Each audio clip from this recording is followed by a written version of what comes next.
എല്ലാവരും സുഖമല്ലേ? ഞാനിന്ന് ചൈനീസ് സ്റ്റൈലിലൊരു സ്റ്റീംഡ് ഫിഷ് ഉണ്ടാക്കി കാണിച്ചു തരാം. എപ്പോഴും കറി വെക്കുന്നതിൽ നിന്ന് ഒരു വ്യത്യാസമായിട്ടുള്ളൊരു ഡിഷ്.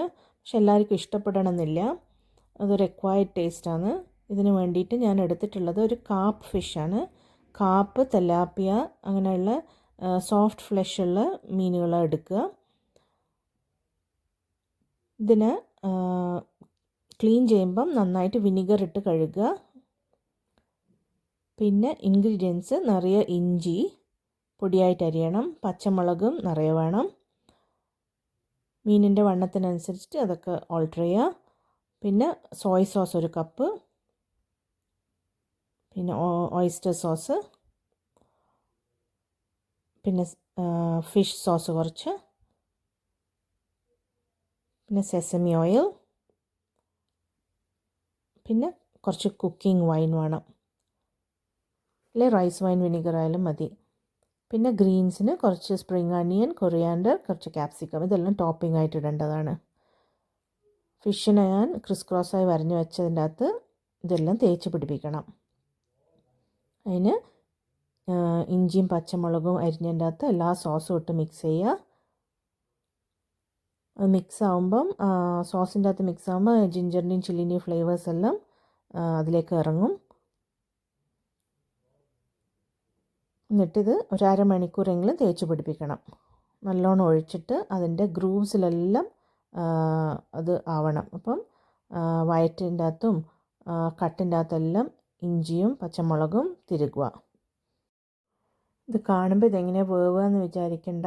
അത് വെന്തോളും, വെള്ളത്തിലിട്ടിട്ടില്ലെങ്കിലും വേവും. ഒരു നല്ല സ്റ്റീമർ കിട്ടിയാൽ മതി. ഇതിപ്പം ഞാൻ പൊത്തി വേവിക്കുകയാണ്. വലിയ സ്റ്റീമർ ഇല്ലെങ്കിൽ, വലിയ ഫിഷ് ആണെങ്കിൽ മീനിനെ കട്ട് ചെയ്ത് വെച്ചാൽ മതി. എന്നിട്ട് ഇടയ്ക്കിടയ്ക്ക് തുറന്ന് നോക്കിയിട്ട് അപ്പുറത്തും ഇപ്പുറത്തും മറിച്ചിട്ട് കൊടുക്കുക.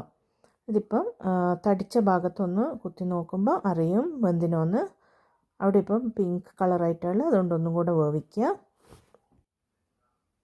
പറഞ്ഞ പോലെ കാർപ്പിനൊരു സ്മെല്ലും വഴുവഴുപ്പും ഉണ്ടാവും. അത് പോവാൻ ഈ മീനിനെ കുറച്ച് നേരം വിനിഗർ ഒഴിച്ച വെള്ളത്തിൽ സോക്ക് ചെയ്താൽ മതി. ഇതിപ്പം വെന്തിട്ടുണ്ട്. അതിൻ്റെ മേലെ ടോപ്പിംഗ് ആയിട്ട് നമ്മൾ ഗ്രീൻസ് എല്ലാം ഇടുക. എന്നിട്ട് ഒരു ചീനച്ചട്ടിയിൽ ബാക്കി വന്ന സെസമി ഓയിൽ നല്ലോണം തിളപ്പിക്കുക. തിളച്ച് കഴിയുമ്പം അതിന് ഈ ഫിഷിൻ്റെ മേലെ ഒഴിക്കുക വേണ്ടത്. അപ്പോൾ സ്കിന്നെല്ലാം ഒന്ന് ക്രിസ്പി ആയി കിട്ടും. ഇത് പറഞ്ഞ പോലെ ആദ്യം കഴിക്കുമ്പോൾ ഒന്നും ഇഷ്ടപ്പെടില്ല. കുറച്ച് പ്രാവശ്യം കഴിക്കുമ്പോൾ മാത്രമേ നമുക്ക് അതിനോടൊരു ഇത് തോന്നുള്ളൂ. ഇത് കഴിക്കുക സ്റ്റിക്കി ജാസ്മിൻ റൈസിൻ്റെ കൂടെയാണ്. ഒരു സൈസിലുള്ള ഫിഷ് 2-3 ആൾക്ക് കഴിക്കാനുണ്ട്. നിറയെ മുള്ളുണ്ടാവും ഈ കാർപ്പിന്, അതുകൊണ്ട് സൂക്ഷിച്ച് കഴിക്കണം. തെലാപ്പിയ നന്നായിട്ടുണ്ടാവും. ഇതിപ്പം നമുക്ക് പൊളിച്ച് നോക്കാം വെന്തിട്ടുണ്ടോയെന്ന്. കണ്ടില്ലേ, അകത്തെല്ലാം നല്ല സോഫ്റ്റ് ആയിട്ടുണ്ട്. ഇത് ട്രൈ ചെയ്ത് നോക്ക്. ഇഷ്ടപ്പെട്ടിട്ടുണ്ടെങ്കിൽ പറയണേ. താങ്ക്സ് കേട്ടോ.